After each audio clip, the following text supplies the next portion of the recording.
So you know, this year is CSI's 30th anniversary. Yeah.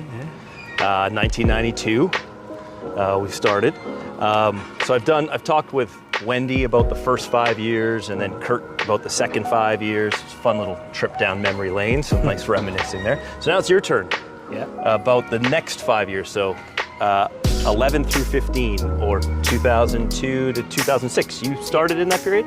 Yeah, I would have started around about just in the sort of middle of that period, and yeah, I remember it well. Came here and kind of got back to my roots a little bit, having sold stone and brick back in England. This CSI was kind of a perfect fit for me at the time. And what I remember, it was just Culture Stone was just going crazy. It was like there was definitely looking back a bit of a quantum leap forward. They're predominantly residential up until that point, and that's still the core of what we do. But around about that time, we started doing more and more commercial. Done some before, but it seemed as though the size of the commercial projects that we got involved in seemed to increase significantly then, whereas before, sort of 10, 15,000 square foot jobs were big. All of a sudden, we found ourselves dealing with 30, 40, 50,000 square foot jobs. Yeah. And you know, the name Cultured Stone was so synonymous with the product. You know, the manufactured stone, Cultured Stone.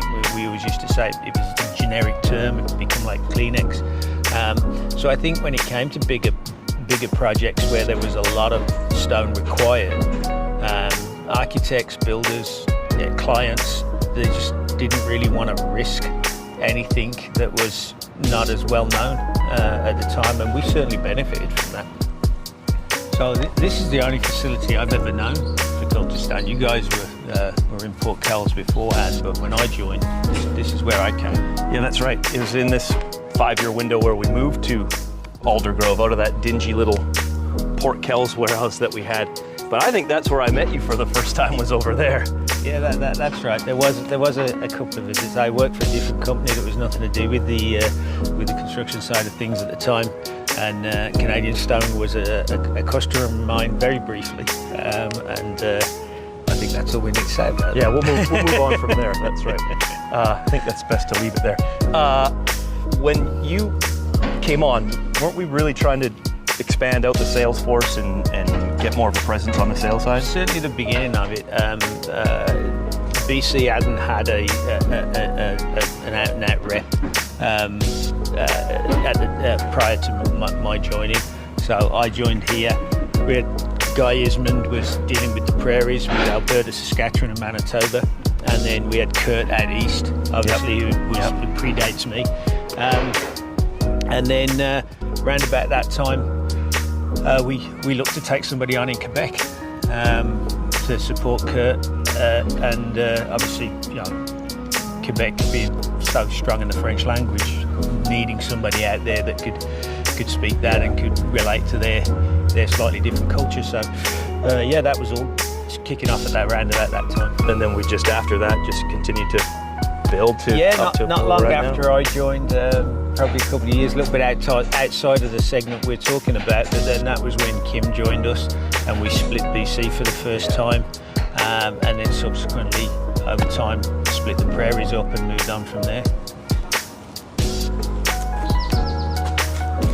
So when you first started, did we just have Culture Stone at that time? Yeah, white boxes everywhere. Owens Corning at the time, I think.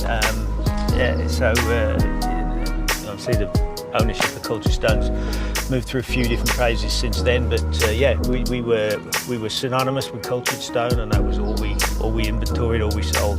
A little bit of garden stone and some other bits and pieces, but that was 99% of our business was Cultured Stone. And then I remember, I don't know if it was at this point in time, but we started to look at some other products. Culture Stone was still riding high, but we thought, okay, hey, let's set our sights on expanding our product offering.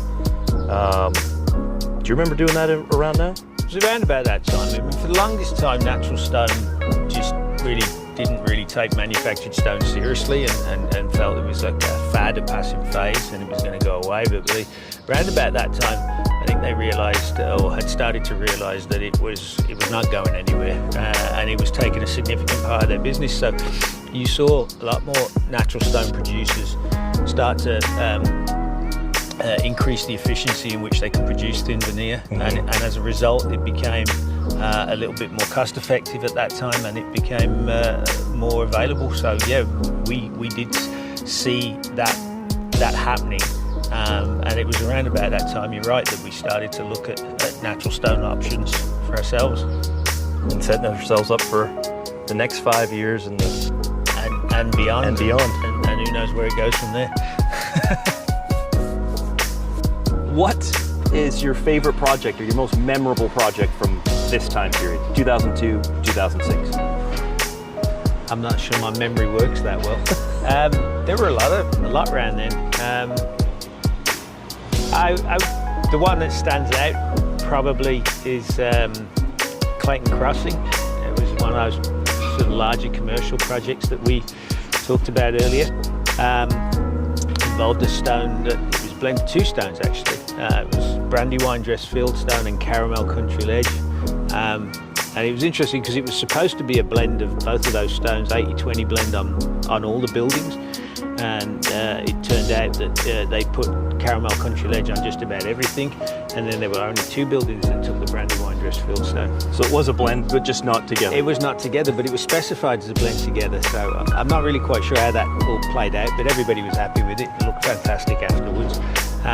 And it was that was a job we had to fight for a little bit, because there was some efforts to switch that.